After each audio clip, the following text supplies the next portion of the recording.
Shalom from Israel, I'm Ariel Ben Aram. This week we're going to reflect on chapter 44 of the book of Psalms by King David.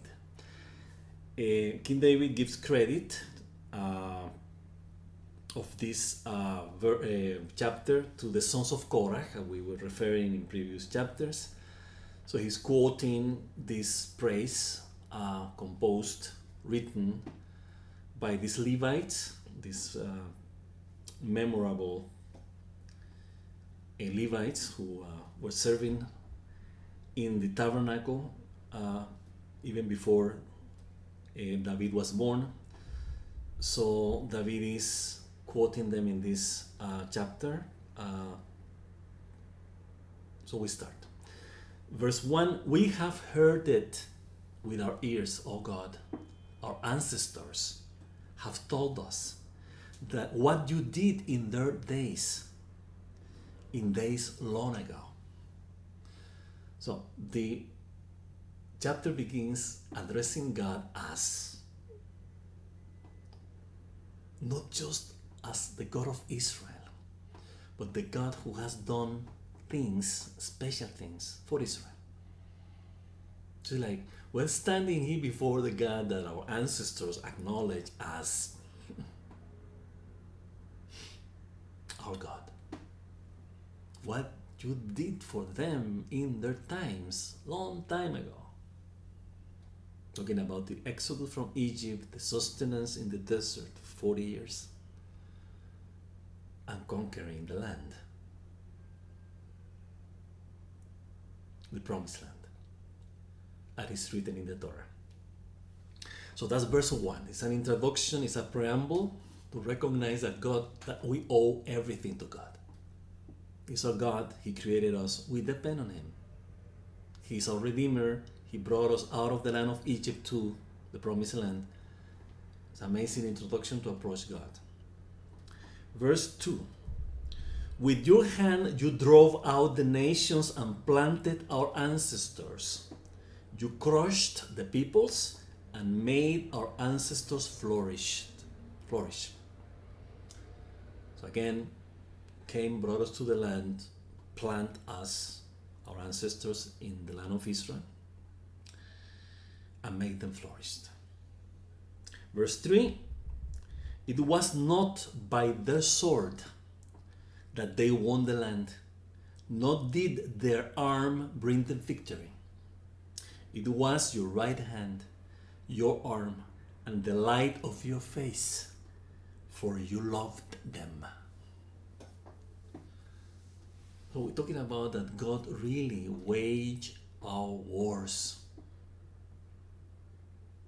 He did with our ancestors back then. He still does. But sometimes our lack of humbleness, when God, oh, I did it. Ultimately, God gives us the strength to overcome our enemies, our problems, our troubles. So we have to acknowledge them. Acknowledge Him, because it comes out of Him. Because we're His creation. He sustains us. He gives us the strength to keep going and prevail. Now we have to make our agenda, our purpose, our end, our objective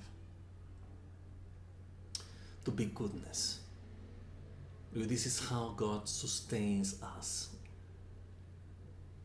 He sustains the good in us. He doesn't sustain the evil in us. He doesn't sustain the negative trends and trends in conscience. No, we do. He doesn't.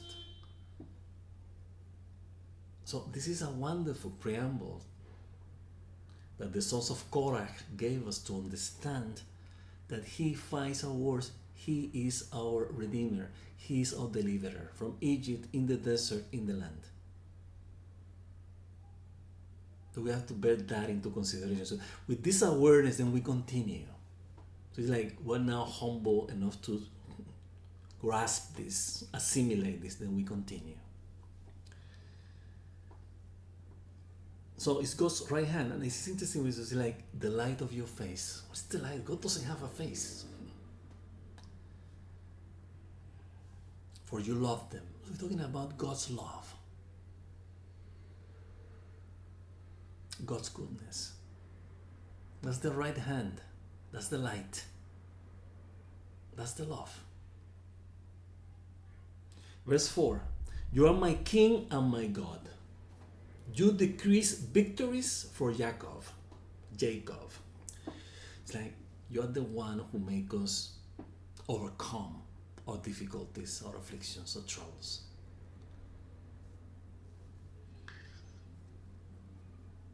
Now, it's mentioned Jacob. What is Jacob? Is Israel. We know that. Israel had two names, Jacob and Israel. The same, two names for one person, two names of one people. So we are acknowledging in this son of Korah, King David, we're acknowledging God as our deliverer, the Savior, the Redeemer of Jacob. You know that he had a very difficult life. He was with him. God was with him up until the end, with him and his descendants. So, verse 5. Through you we push back our enemies. Through you. It's like we have to get goodness. Make it our shield and our strength in order to defeat evil, which is opposite to goodness. That's why we have to understand in a practical way this. Through you, you push back our enemies. Through your name, we trample our foes. What is the name of God? And again, this is about the way the Torah identifies him to us. Talking about his ways and attributes. His light, his right arm. His goodness, his love. Verse 6. I put no trust, there's no sword that we're using. It's God's hand. Verse 6. I put no trust by my bow, my arrows. My sword does not bring me victory. It's like, we know this. It doesn't depend on us. It's God who is sustaining us, giving us the strength. So ultimately, when we prevail against evil, against negative trends and trends in consciousness, it's God's strength, God's goodness that feeds our goodness to defeat them. Verse 7. But you give us victory over our enemies. You put our adversaries to shame. It's like putting to shame someone is when someone is wrong. So it's not about to humiliate them. It's to say, hey, shame of your evil. You should be ashamed of your evil. You have to be good. We teach you by our actions to be good. To like follow our ways. We are a good nation. We're good people. You will be like us. So this is the way we confront our enemies. This is the way we put them to shame. So it's not to tell them, I'm better than you. No. Yes, we are, because we are good and they're evil. Therefore, we're better. But the idea is not to say it in an arrogant way. It's to teach them. In the same way, we have to teach our negative trends and impulses in consciousness and guide them to the goodness we want in what we feel, in what we say, and what we do. Same principle. So you have to do with us. Yes, you have to do with our outer enemies, yes. But again, we have to deal with the ones that we have in our consciousness. And we should say first. Also, we also say we can do it simultaneously at the same time.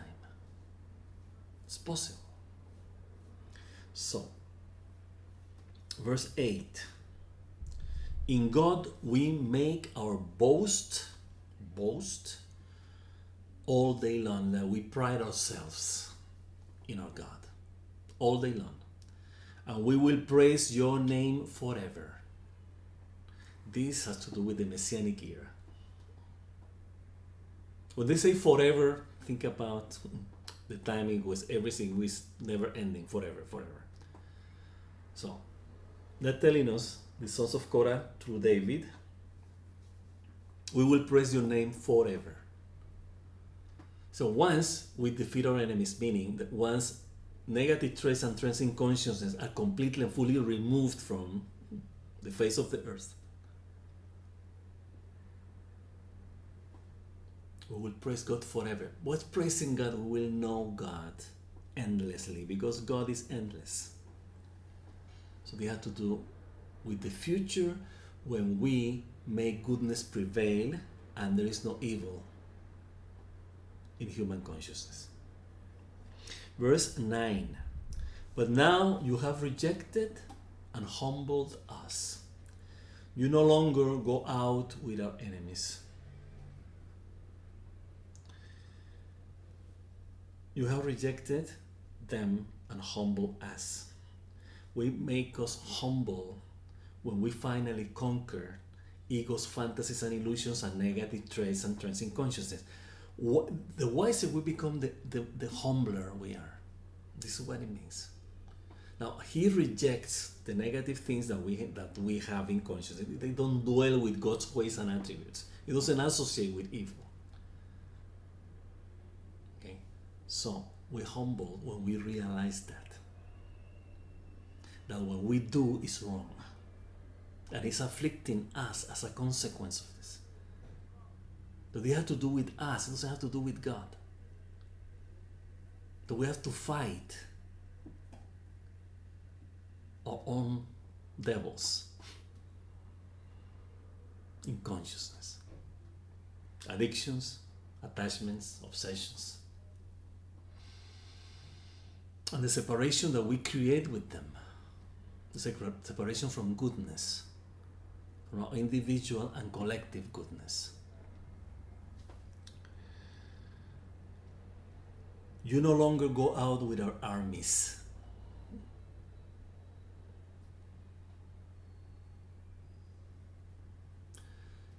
So when we're doing something wrong, let's say the armies, we're talking about our strength, and we're focusing on something wrong, negative, God is not with us.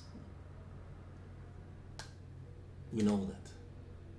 He doesn't associate with negative trends and trends in consciousness. All the defeats of Israel throughout history when they were in the land, or there was a kingdom, all our defeats came because we were not doing what was right, what was good. Our history in the Hebrew Bible, we read in the book of Kings, the book of Judges. We were not doing what was right. We were evil with our brothers. Then the enemies came and conquered us. So these enemies represent the own enemies that we have in our consciousness. So when we let them defeat our consciousness by being evil, egotistic, unsensitive with our brothers and needs, then the outer enemies come. That's the lesson. And the book explained that. It's like, God is not with you. He's not in your armies anymore because you do idolatry, you do evil, you don't protect the orphan, the widow, and the foreigner, and the poor. So you are not doing what is good. So this is the way. It's not with our enemies. It's not with our armies. Verse 10, you made us retreat before the enemy, and our adversaries have plundered us, as we were mentioned before. 11, you gave us up to be devoured like sheep, and have scattered us among the nations. This is from the Torah, by the way. The Torah said in the book of Deuteronomy, it said, because of your idolatry, actually God takes credit for that. He said, I will disperse you among the nations. And later, at the end of time, I will gather you back. This is what we're living now. We've been gathered back in our land. So, we have the cynicism to blame God for this. It's not that we're blaming God like you're taking us to our enemies to be devoured. It's the consequences of our actions. It sounds like, oh, I did it, God punished me. That's the way it's written. And that's the way we can understand it. But again, it's the consequence that we mentioned before when we don't do goodness. God is not with us. God takes us to what is not good. We're not doing what is good. We're doing something wrong. He took, okay, you want to do something wrong? Go with the wrong. Go with the negative. And get afflicted there until you learn. It's a learning process. So this is the consequences of our actions. This is not God's punishment. Even if it's written that way. We know that. But God takes credit for this. I told you, there's evil, but you have to choose goodness. God says to us, I created evil for you to choose goodness.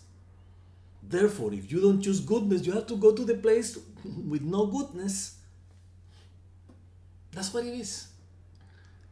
It's a consequence. It's not a punishment. And we have to learn, and then we have to go back to the land. And we need His help. And we cannot do it. It's like, imagine ourselves getting rid of our addictions, attachments, habits, obsessions. We need help sometimes. We cannot do it. And we know that. And if we need help of others to get rid of these problems that we have in our consciousness, imagine how much we need God. After all these people who are going to help us are doing it for the goodness that God infused in their lives, in what they know, in what they learn in order to help others. It comes from God. So, you have scattered us among the nations. And again, let's understand nations, as we have said many times before, as the negative traits and trends in consciousness triggered by egos, fantasies, and illusions that we have created. Those are the idols that we worship instead of God's goodness for us to be, to have, and to manifest. So it's our problem. So God has scattered us among the nations, meaning we choose to be like the nations, then we are in the nations. This is a direct consequence of this. We're not in the goodness of the land that is our land. We're in the lower traits of consciousness represented by the nation that we chose to be there, to be like them. Therefore, God said, you don't belong to the goodness of life, you belong to the negative traits and trends in consciousness, plus egos, fantasies, and illusions that you choose to revere, to adore, to serve. Okay? Verse 12, you sold your people for a pittance, for something pitiful, gaining nothing from their sale. In other words, here we are blaming God. It's like, you sold us so cheap. Excuse me, we sold cheap ourselves, not God. But again, we gave Him credit. It's like you created all this situation, God, by creating evil. Now see what happens. Say, God says, no, I created evil and the negative trends and trends in consciousness for you to choose positive trends in consciousness. So you have free will. So you are not a robot. But then it's a learning process then. We fall, we get up again, and we keep going. But again, the idea is to pursue always goodness and make it lead every aspect of consciousness. That's the whole idea. Verse 13, you made us a reproach to our neighbors, like shame, the scorn and derision of those around us. You became shame. We the chosen people, the good nation, we're supposed to be, have a manifest goodness. Look at it. We're like them. We're like the rest of the nations. What happened? Why are you allowing this, God? It's like, what is God allowing? You are allowing that to yourselves. It's a call of attention, these whole chapters. Pay attention how this resounds in our consciousness, individual, personally. So when we are in trouble or trapped in our problems, what have we done? And most important, are we learning from this? Are we planning a way out? Do we need help?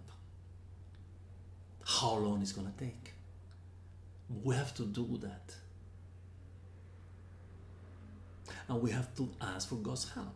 Give us the strength to keep going, to persevere, and to overcome. And we know that we do that through goodness and exercising and adopting as our ruling principles, love's ways and attributes, from where all goodness comes. So, 14, you have made us a byword among the nations. The people shake their heads at us. Look at them. But again, we're like them. They're not better than us, necessarily. That's why we're scattered among them. We're like them. So we have to come back to our true essence and identity, to who we really are, to our Jewish identity as defined in the Torah. And then the first thing that we have to do is to return to our identity. What is our identity? Our land. Not our nation, that we were born. Nationality comes from birthplace. This is our birthplace. This is where we belong. This is what gives us identity. And we have to go back. We have to return. We have to be gathered in the goodness of this identity, which is our land, the good land. Settle and then wait for God to make the next steps for the final redemption. So we're close now. So let's keep going.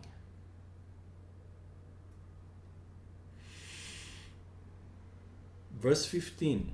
I live in disgrace all day long, and my face is covered with shame.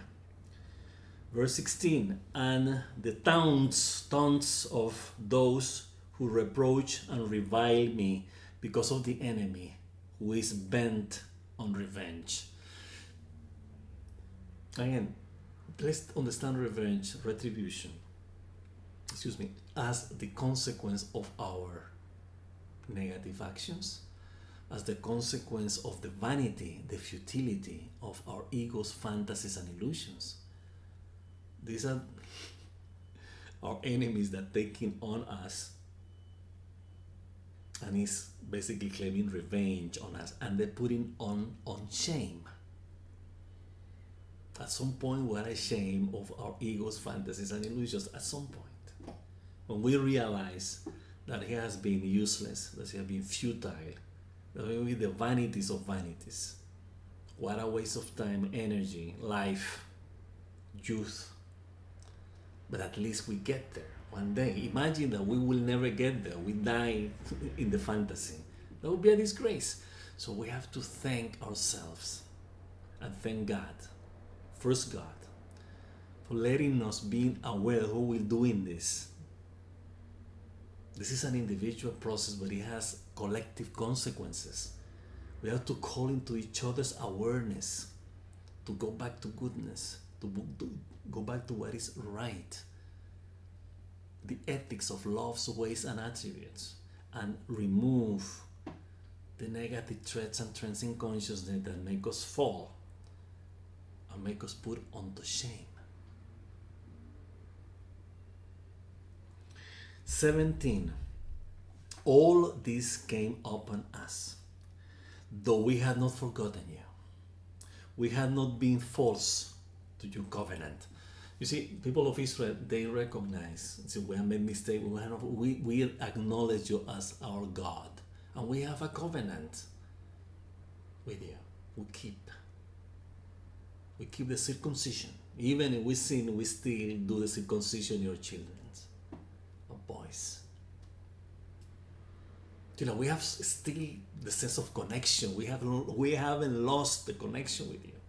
the awareness of being connected with you. So please make us aware against of your presence, of your goodness, and let goodness lead again every aspect, every dimension, every facet of our life. Verse 18, our hearts had not turned back. Our feet had not strayed from your path. 19, but you crushed us and made us a haunt for jackals, hunting us. You covered us over with deep darkness. It's interesting, we blame God. I mean, why? We blame God. Why the people who wrote this blame God? Because God created darkness. God created the jackals. God created the negative, the afflictions, for us to choose goodness. So that's why we blame. They blame, or we blame God. But again, semantically, it's the wrong understanding, because it's the consequence of our actions. So instead of blaming God, putting jackals and putting darkness and putting affliction, we have to blame us for choosing that as a consequence of our negative actions. But they give credit to God. It's like, you are the God of everything. You created everything. Even the negative things that we have, you created them also, the darkness. Yes, He did. But for us to choose the light. So we ask them, remove the darkness, remove the darkness, remove the negativity, remove the evil, remove everything wrong, everything negative. So we live in peace. We have no need to sin, no need to transgress. But then we will be like robots. It's no free will. So God make us aware with free will to choose goodness. That's why I say, like, you are not robots, you are human beings, you have discernment, you can decide for yourself. He wants us to use free will. But He wants us also to be smart, not be stupid. It's like, hey, choose goodness, choose the blessing, choose life. It's in the Torah. Yet we don't.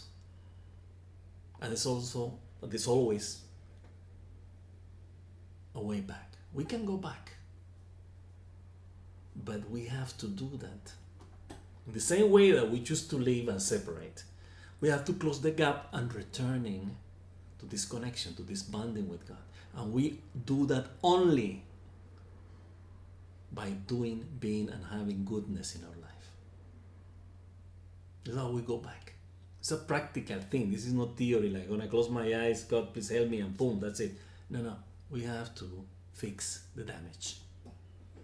We have to correct the wrongdoings and then start adopting goodness as our ruling, reigning, guiding, conducting principle in our lives. Verse 20, if we had forgotten the name of our God, or spread out your hands to a foreign god, an idol, would not God have discovered it, since He knows the secrets of the heart? This is very interesting. We cannot take this lightly here. With the name of God, we say everything that had to do with goodness. If we are doing idolatry, meaning we're choosing not goodness but egos, fantasies, and illusions, lust, envy, coveting, whatever, all the negative traits and trends in consciousness, God knows this. Since He knows the secrets of the heart, He knows what we're doing. So basically what they're saying here is like, you know our nature, change our nature. We're asking, we don't want to do evil. Don't make evil available. Don't even to make us choose goodness. Just take it away. That's what it means. You know everything. Why this is happening? 22. Yet for your sake we face death. Again, blaming God. All day long. We are considered as sheep to be slaughtered. It's like, we are good, we're in goodness. Remove everything negative so we cannot die like sheep. in the slaughterhouse. So it's a major request that we're asking here. Please make the Messianic era available, the final redemption available now. Get rid of all the evil that we have on earth, that you have created, God. So we live only devoted to knowing you. That's it. We don't want anything else. Okay. Verse 23. Awake, Lord. So we're asking God to wake up. Why do you sleep? Since when God sleeps? Rouse yourself. Do not reject us forever. This forever is key here for the Messianic era. What is asking? We don't want evil to prevail. We want goodness to prevail. Please make goodness prevail. That's the waking up. This is like God goodness. Make yourself wake up in my consciousness. God doesn't wake up. He doesn't sleep. We have to understand this in our consciousness. That's what's happening here. Wake goodness in myself. Why dormant goodness in myself? Rouse yourself. Do not reject me forever. What is the forever? Be goodness forever in my consciousness. In what I feel, in what I do, in what I say. That's the idea. 24. Why do you hide your face and forget our misery and oppression? We need the strength of goodness in order to overcome our enemies, our afflictions, our negative traits and trends in consciousness, to put them into shame, and then enhance, elevate what is good in us as our true essence and identity. That's the quest. And forget about the oppression of negativity in our lives and in the world. 25. We are brought down to the dust of death. In this predicament, we are not alive, we are dead. That's the way it is. We know that. So we're asking God, don't let us die in this darkness. Bring us back to the light of life, to the goodness of life, so we don't fall to the dust, to the grave. Our bodies cling to the ground. We are bound. We're dying. We're too low, but not as high as we want to be. Verse 26 and last of this chapter 44 of the book of Psalms. Rise up and help us. Rescue us because of your unfailing love. Loving kindness. That's forever. That's unfailing. It's always there. It's like the air. Always there to keep us alive. So again, we have to raise our consciousness to the ways and means and traits and attributes of goodness, and be there up. That's our help. From there, this goodness will lead, will conduct, will rescue us from what we don't want anymore, what we don't need anymore, because of God's endless, loyal, faithful, loving kindness. So it's all about loving kindness. It's all about the goodness of loving kindness, God's loving kindness, in which we want to dwell. So this chapter 44 is a major plea to God. Please remove everything negative in our consciousness, everything negative in life, everything negative in the world, everything negative in the face of the earth, and make goodness prevail forever. Make goodness be our rescue, our redemption, our salvation, as some others would say. So, with these words, we end our reflections on chapter 44 of the book of Psalms by King David, wishing you, as usual, a wonderful, abundantly blessed week. Shabbat Shalom, and until next time.